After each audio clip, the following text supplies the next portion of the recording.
You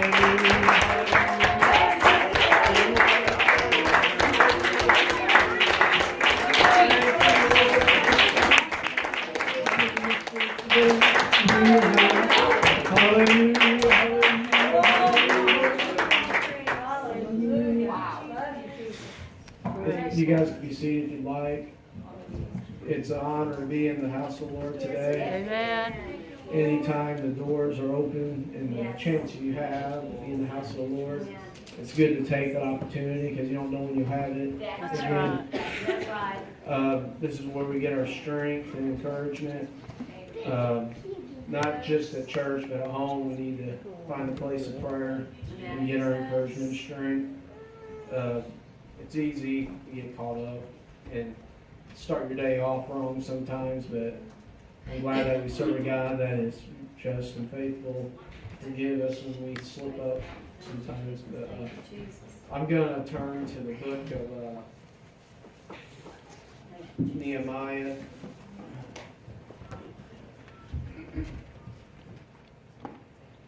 Let's start at chapter 4 and go to verse 6 through 9.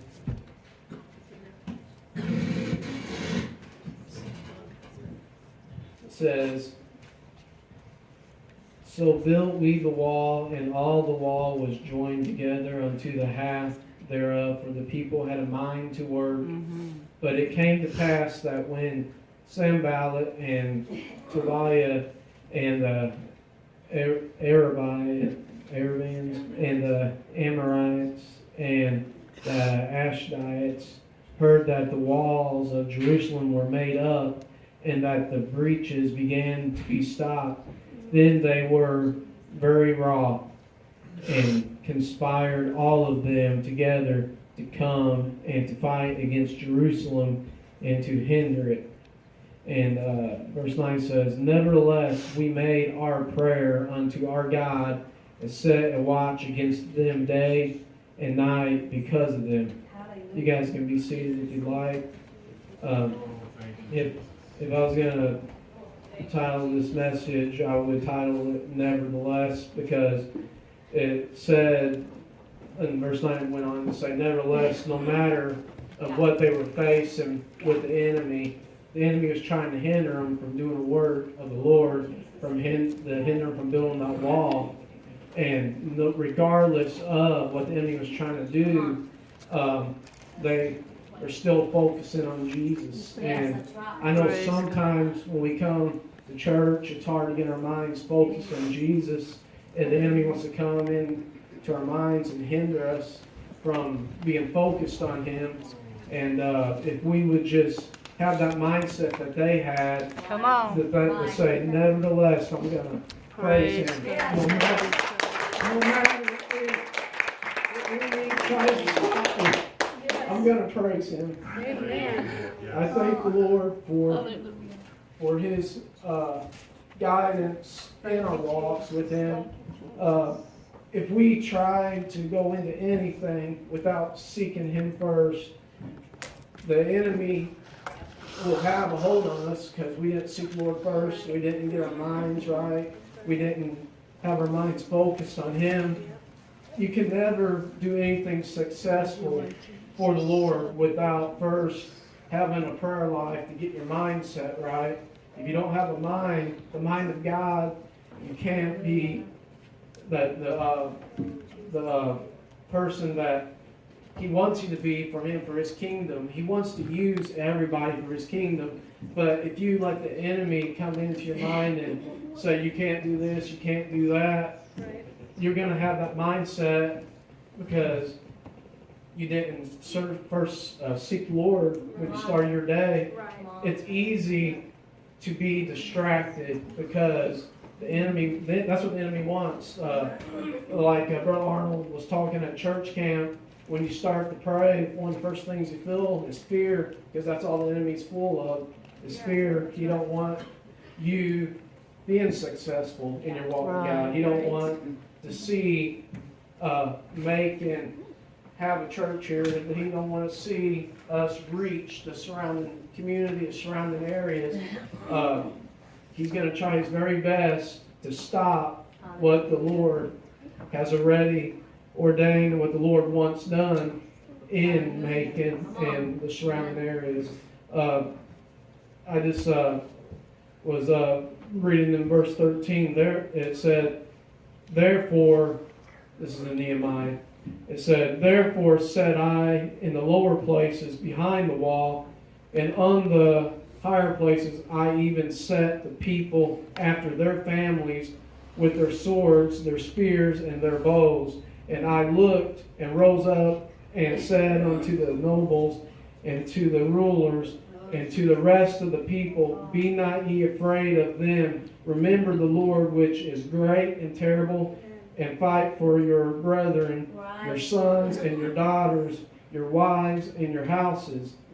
And that's what it's going to take.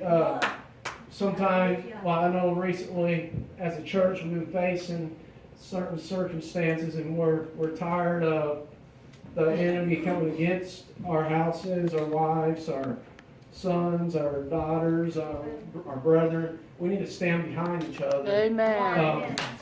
It said that as they were working, it says in verse 15, it says, and it came to pass when our enemies heard that it was now known unto us, and God had brought their counsel to naught, that we returned all of us to the wall, everyone unto his work. Naught, that word naught, it means that they weren't successful. The Lord brought it to nothing. They weren't able to stop them from what they were trying to do. The Lord was able to help them through the whole process. And verse 16 says, and it came to pass from that time forth that the half of my servants wrought in the work, and the other half of them held both the spears, the shields, and the bows, and the habigans, or whatever, that's a hard word to pronounce, but, and the rulers were behind all the house of Judah, they which builded on the wall, and they that bear burdens with those that laid it, every one with one of his hands wrought in the work, and with the other hand held a weapon. So as we're doing a work for God, we need to have wrought in the work with one hand and have a weapon in the other hand. And if we lay down the weapon in one hand, it's going to be easy for the enemy to catch us off balance. We ain't going to be able to fight them if we don't have the sword, if we don't have the word of the Lord in our life, if we don't have the prayer life. When we get down, we can't get back up again unless you have God in your life and you turn to the Word and turn to the one who made you. That's where our strength comes from. And when you have a best friend, if you don't talk to them, when you go to them for help, or if you have a friend, you go to them for help, it's going to be hard to get anything out of them because they think that, oh, you only come when you need something.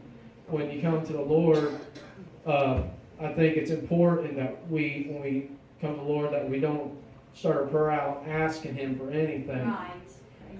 We need to come to Him and with thanksgiving, and it says, enter into His courts with praise and bless His holy name. But if you always come into Him asking Him for stuff, I know it says that you can ask for things, but you need to have your mind right and your heart right, and not always be taken. It's always good to be a giving people, and that's why this church has been successful and stuff. They're a giving church, a loving church, and we all are on a journey together, and I feel like we are about to that point. Brother Ginter keeps saying something big is about to happen, and I feel like something big is fixing to happen. That's why we're going through what we've went through as individuals, as a church, but we're standing behind each other. and we have each other's back. I'm glad that we have a pastor that we can call any time of night. We have people in the church that we can call, and when we need prayer, they'll pray for us any time of night. I know that's the kind of church we are. We're like a family here, and that's a blessing to be a part of a church like this. Going to Ephesians chapter 4 and verse 22. It says that ye put off concerning the former conversation the old man, which is corrupt according to the deceitful lust, and be renewed in the spirit of your mind, and that ye put on the new man, which after God is created in righteousness and true holiness. What I get out of this is if you don't have the mind renewal first, in the spirit of your mind, you don't have that mind renewal, it's hard to walk in true holiness, because verse 24 says, and that ye put on the new man, which after God is created in righteousness and true holiness. Holiness is more than your outward appearance. Your mind has to be right. There you go. When you think on the right things, on things that are pure, holy, that's holiness. Things that are, if you have a mind that is holy, your outward appearance will be holy, because you want, that's what you're striving for. You're longing for that. But if you let the enemy hinder your mind, you have a bad thought, you don't ask the Lord to forgive you. I mean, it's easy to get distracted, and it's a slow fade. There's a song Casting Crowns does. It says it's a slow fade when you give your life away, when black and white is turned to gray, and doubts invade. It's easy for the enemy to come in and distract you. And I don't want to get to a point to where I've been distracted so many times to where when I come into the house of the Lord, it's hard to feel His presence. That's a scary place to be, because you want to make sure that you're where you are in your walk and that you're still living for the Lord. It isn't all about the tongues. You hear that a lot. It isn't all about the tongues. You got to have that relationship, that communication with God for yourself. If you don't have a relationship with God, that communication, more than likely, you're not where you're supposed to be with God. I'm not anybody's judge, but I'm married, and if I don't have a communication with my wife, if I don't communicate properly, it don't do me any good to be married. It's best to have communication in any relationship, and that shows love for each other. That intimate relationship with Jesus Christ is the best thing that we could ever have, regardless if we ever become millionaires or not. I don't think any of us in here want to be millionaires, because what we have is better than that anyway. A lot of those people that have so much money, they're not truly happy. That's you right. have a lot of actors, Hollywood, a lot of these young actresses. The enemy, I feel, is attacking the younger generation and trying to distract them at a young age. You see most of them as they get into their career and they start into to their career, and as they get in their 20s and stuff, their outward appearance starts changing. The way they used to dress starts changing. They start wearing things that ain't godly, not modest. They let the enemy get to them. You look at Miley Cyrus, and it's sad to see young people that have a talent, but they're not using it for the Lord.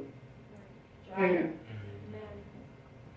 I just feel a burden so much for young people like that, because they have a talent and they could be using it for the Lord. They have good voices, but it's our duty and our responsibility to try our best to reach out to young people like that before they reach an age where they're setting their own mindset. And it's hard to change your mind when you reach a certain age.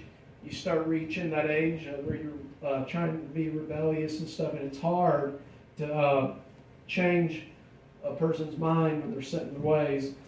Only the Lord can change your mind. That's why I've been doing a lot more studying on having the mind of God, mind of Christ. I mean, a lot of people look on Pentecostals being filled with the Holy Ghost, having the tongues, but it's good that there's so much more involved in this walk with God. Right. You got to have that mind set of Christ. The Lord, He walked the earth and He ate with sinners and with publicans and things like that. It doesn't say it's a sin to be with them. It's a sin when you partake of what they're doing. If you go into a bar and you know you shouldn't be there, the Lord gives you common sense. I've heard Brother Ginder say before, if the Lord tells you to go into a bar, you better be sure that was the Lord speaking to you. You better be sure, because more than likely the Lord's going to be sending you in there to get someone out of there. That's not a place to be for any Christian. It's just there's so many people that go in there, and there's things that they have an addiction, and that's a problem when you have that addiction. But we got to love them.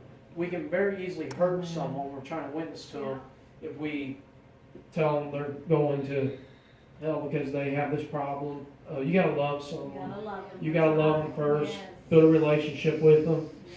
Be their friend, Yes. and Amen. let the Lord clean them. Amen. Whenever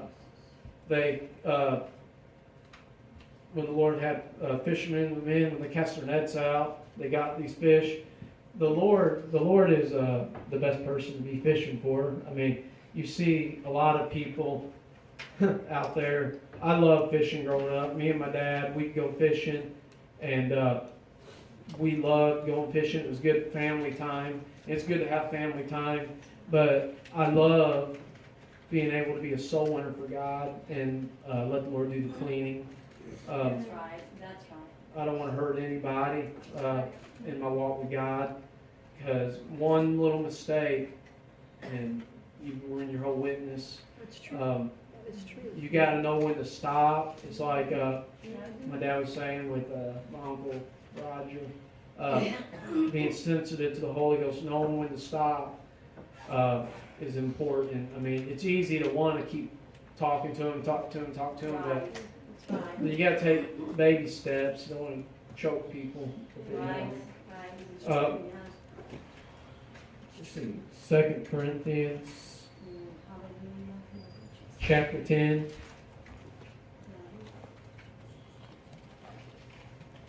Verse 4.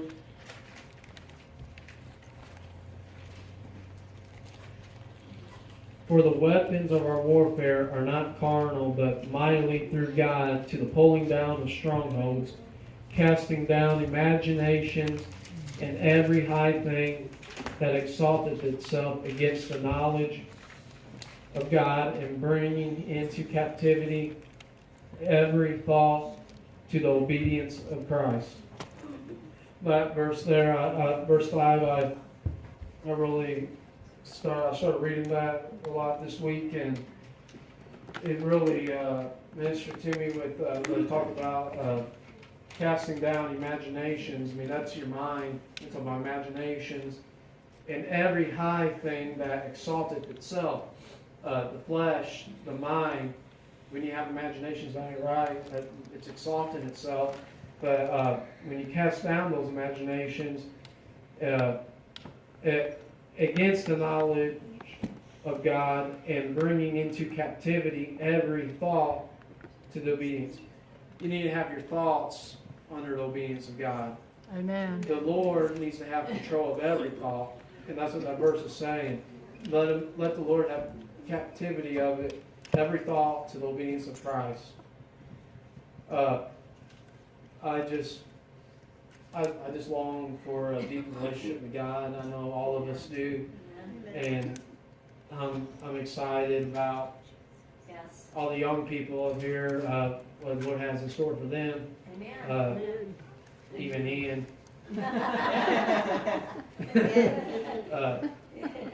I know we see Ian sitting up there tapping his fingers, sometimes getting into the music. You may not realize that, but we notice it. One of these days, he's going to be up on his feet, clapping his hands. Amen.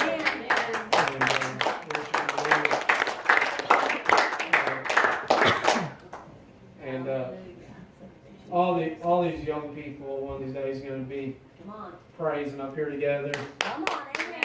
Worshiping the Lord. It's part of the unity in the youth group. The whole church has to have unity, but doing things together as a youth group brings unity in the youth in the group, builds relationships with each other. Amen. I'm excited about NYC. I haven't got to go yet, but this year I'm planning on getting to go. I gotta get time off for that, but we gotta do plenty of work for that, fundraisers. You guys gotta work for that one. You're gonna be involved in going, work for it. Don't want you guys to be lazy. So you guys gonna work for it. Well, we'll have to have you guys get out there and have a car wash and do some. We're gonna do some other things, but we'll talk about it later. I'm getting sidetracked. Distracted. Yeah.